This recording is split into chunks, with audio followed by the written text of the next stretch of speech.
যেটাই করি না কেন কাজ যেন সুন্দর হয়, কাজটা যেন এক্সাম্পল স্থাপন করার মতো হয়, তাহলে ওই কাজে বরকত দিবে কে? মাইক অপারেটর কে?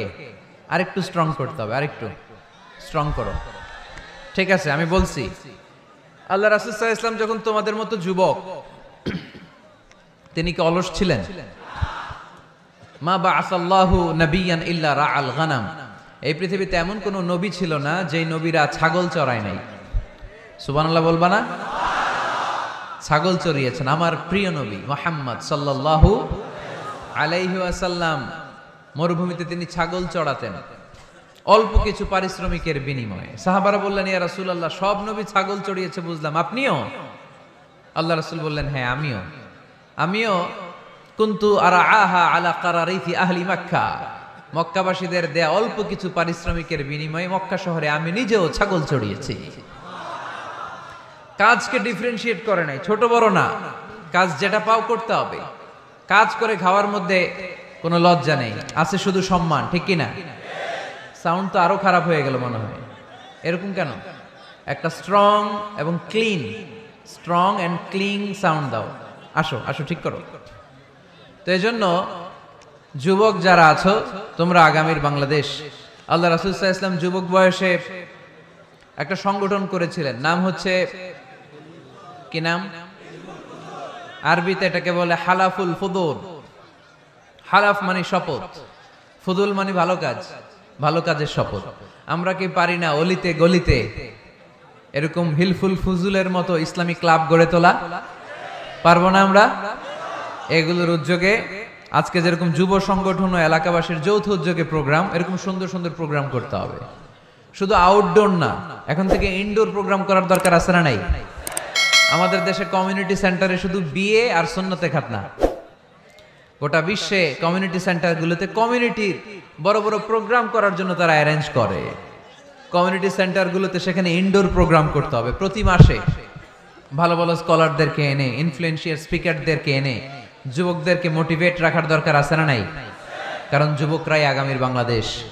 আল্লাহ রাসূল সাল্লাল্লাহু আলাইহি ওয়াসাল্লাম প্রতিজ্ঞা করালেন যে এই হিলফুল ফুজুলের শপথ হচ্ছে, মক্কায় চাঁদাবাজি টেন্ডারবাজি চলবে না, দুর্বলের উপর সবলের কোনো অত্যাচার চলবে না।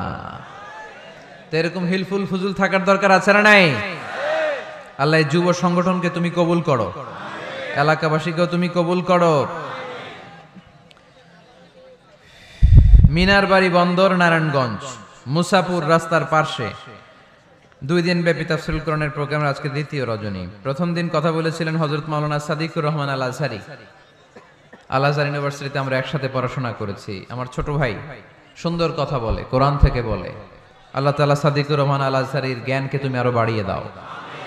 আজকের রজনীতে আমাকে রেখেছেন আপনারা আলোচক।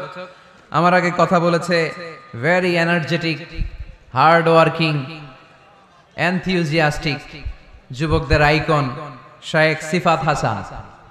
সে আমারেও মাঝে মাঝে বসায় ওয়াজ করে, সুন্দর সুন্দর কথা শোনায় সে আমাকে, আমিও মন্ত্রমুগ্ধ হয়ে শুনি। যুবকরা যেখানেই আছে ওখানে এনার্জি আছে না নাই?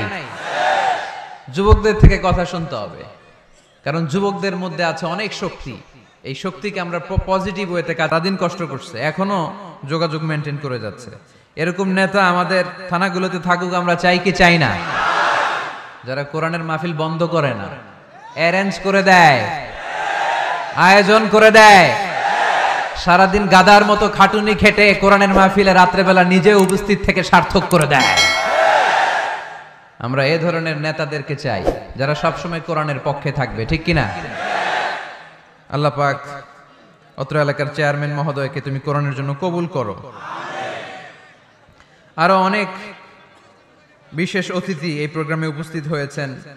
সম্মানিত অনেক অতিথিবৃন্দদের নাম এখানে আছে যারা এই প্রোগ্রামের জন্য কষ্ট করেছে। আমরা সবার জন্য দোয়া করি, আল্লাহ তুমি সবাইকে কবুল করো। আসুন আমরা আর সময় নষ্ট না করে সরাসরি মহাবিশ্বের মহাবিশ্বয় মহাগ্রন্থ আল কোরআন আল কারীম থেকে কথা শুনি। আমি আমার খুতবার শুরুতে আপনাদের খেদমতে সূরাতু আল মুমিনুনের প্রথম আয়াত তেলাওয়াত করেছি। এই সূরায় আল্লাহ তাআলা মুমিনদের 7টি গুণের কথা বলেছেন, যে গুণগুলো একজন মুমিন হিসেবে আমাদের জীবনে থাকা দরকার আছে। এই 7টি গুণ আজকে আমরা জেনে যাব মানার উদ্দেশ্যে, ঠিক কিনা? ওয়াজ কি শুধু শোনার জন্য শোনা? শুনতে চাইলে তো ইউটিউবেও শোনা যায়। শোনা যায় না? ইউটিউবে ওয়াজ শোনেন না আপনারা? আমার ওয়াজ শুনছেন? কারা কারা দেখি? মাশাআল্লাহ। আমরা হাত নামাই প্রত্যেক দিন। হ্যাঁ, মাশাআল্লাহ মাশাআল্লাহ মাশাআল্লাহ। আল্লাহ তুমি কবুল করো। এই ইউটিউবটারে আমরা ভালো কাজে লাগাবো। গান শোনা ছেড়ে দিছো? মাশাআল্লাহ, আল্লাহ তুমি কবুল করো। এটা অনেক ভালো কথা যে আমরা আজে বাজে কাজে আর সময় নষ্ট করি না। ইন্টারনেট ইউজ করলেও এটা কোরআনের কাজেই লাগাই, ঠিক কি না? তো ওয়াজ কিন্তু ইউটিউবেও শোনা যায়, কিন্তু এখানে আমরা এসেছি একটা স্পিরিট নিয়ে যাব। সরাসরি কথা শোনার আর বলার মধ্যে একটা তাসির প্রভাব আছে না নাই? তো এজন্য বিশ্বাসীদের যে 7টা গুণাবলী, আজকে এগুলো আমরা জেনে যাব যাতে করে আমরা মানতে পারি, পালন করতে পারি, ঠিক কি না? সূরাটার নাম হচ্ছে সূরাতুল মুমিনুন। সূরার নাম কি? পাখার ব্যবস্থা হচ্ছে, আর একটু জোরে দিতে হবে। সূরাতুল মুমিনুন বিশ্বাসীদের নামে সূরা, তাই না? আবার দেখেন কাফিরদের নামেও কোরআনে সূরা আছে না নাই? কি নাম? একটু জোরে দিতে হবে। সূরাতুল কাফিরুন আছে না? কুল ইয়া আইয়ুহাল লা আ'বুদু মা। তাহলে আমরা হলাম বিশ্বাসী। আমরা কি? আমাদের নামে একটা সূরা দিল কে? খুশি লাগে না? ভাল লাগে না অনেক? আমাদের নামে আল্লাহ কোরআনে সূরা দিয়েছেন। আবার আমাদের বিরোধী যারা কাফির, তাদের নামে আল্লাহ সূরা দিলেন। আরেকটা শ্রেণী আছে, মুমিনও না কাফিরও না, মাঝামাঝি। কি নাম? মুনাফিক। তাদের নামেও সূরা আছে না নাই? সূরাতুল মুনাফিকুন। এরা বড্ড ভয়ঙ্কর। মুনাফিকের চেয়ে কাফের ভালো, মুনাফিকের চেয়ে হিন্দু ভালো, মুনাফিকের চেয়ে খ্রিস্টান ভালো। কারণ কেউ যদি কাফের হয়, আমরা জানি ও কাফের, ও ইসলামের শত্রু, এটা জানি, ওর ব্যাপারে সচেতন। কিন্তু মুনাফিক, সে বলে মুসলিম কিন্তু ভিতরে ভিতরে মুনাফিক। ঝামেলা আছে না নাই? ভিতরে এক বাইরে আরেক, তার নাম মুনাফিক।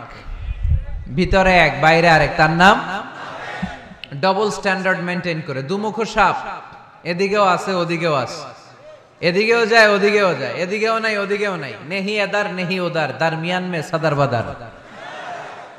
আছে না? উপর দিয়ে ফিটফাট, ভিতর দিয়ে সদরঘাট।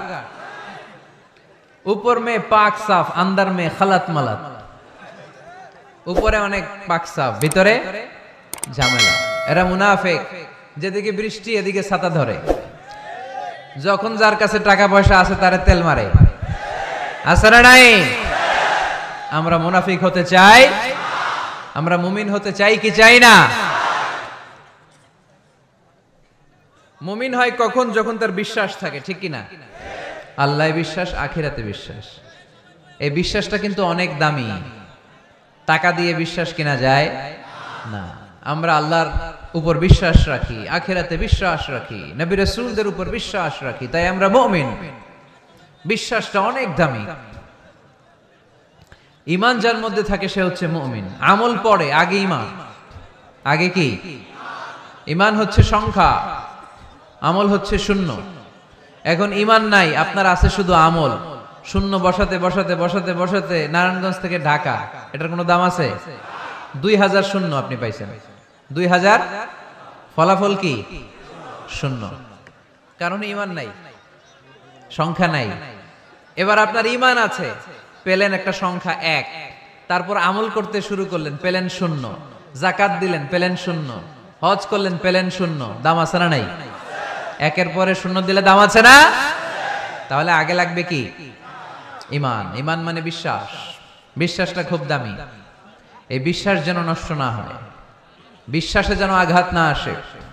বিশ্বাসটা কত দামি জিনিস দেখেন। বন্ধু বন্ধুর মধ্যে যদি বিশ্বাস না থাকে, বন্ধুত্ব টেকে? কথা বলেন। স্বামী যদি স্ত্রীরে বিশ্বাস না করে, সম্পর্ক টিকে? কথা বলেন। বিশ্বাস অনেক দামি জিনিস। দেখবেন বাবা যখন তার ছোট্ট মেয়েটাকে কোলে তুলে উপরে এরকম ছুঁড়ে মারে, ছোট্ট মেয়েটা খিলখিল করে হাসে। যদি নিচে পড়ে যায় ভর্তা হয়ে যাবে, তারপরেও হাসে, কারণ মেয়েটার বাবার উপর বিশ্বাস আছে, বাবা আমারে ফেলে দিবে না, বাবা ঠিকই আমাকে কোলে তুলে নেবে, ঠিক কিনা? মেয়েটার বাবার প্রতি অগাধ বিশ্বাস। ঢাকা থেকে একজন গ্রিন লাইনের বাসে উঠছে, টিকিট কাটছে কক্সবাজারে। গ্রিন লাইনের বাসের নাম শুনছেন তো না? কক্সবাজার যাবে। ব্যাগ ট্যাগ নিয়ে বাসে উঠেই দেখবেন অনেক হাই প্রোফাইলের লোকেরা ল্যাপটপ নিয়ে, টাকা পয়সা নিয়ে বাসের উপরে ব্যাগ রেখে আরামসে ঘুম দিচ্ছে। বাইরে প্রচন্ড বৃষ্টি, তার কোনো টেনশন নাই। সে যদি টেনশন করতো তাহলে ঘুমাইতে পারতো? তাহলে তো তাকায় থাকা লাগতো এরকম, দেখি তো বাসওয়ালা কই যায়। কক্সবাজারের টিকিট কাটছি, সকালবেলা উঠে যদি দেখি কক্সবাজার না নিয়ে যশোর চলে গেছে, ভেজাল আছে না? তার মোটেও টেনশন নাই, কারণ গ্রিন লাইন কোম্পানির প্রতি এই ক্লায়েন্টের অনেক বিশ্বাস। আমি আরামসে চাদর গায়ে দিয়ে একটা ঘুম দিব, সকালে ঠিকই এই গ্রিন লাইনের বাস আমাকে কক্সবাজার নামিয়ে দিবে। চিল্লায় বলেন ঠিক কিনা? তার মানে বিশ্বাসটা অনেক জরুরি। বিশ্বাসে মিলাই বস্তু, তর্কে বহুদূর। এজন্য আমরা বিশ্বাসী হতে চাই। আমরা কি হতে চাই? আর বিশ্বাসীদের নামে এই সূরাটা ডেডিকেট করলেন কে? সূরাতুল মুমিনুন। সূরাটার নাম কি? আরো জোরে বলেন, কি নাম? সূরাতুল মুমিনুন।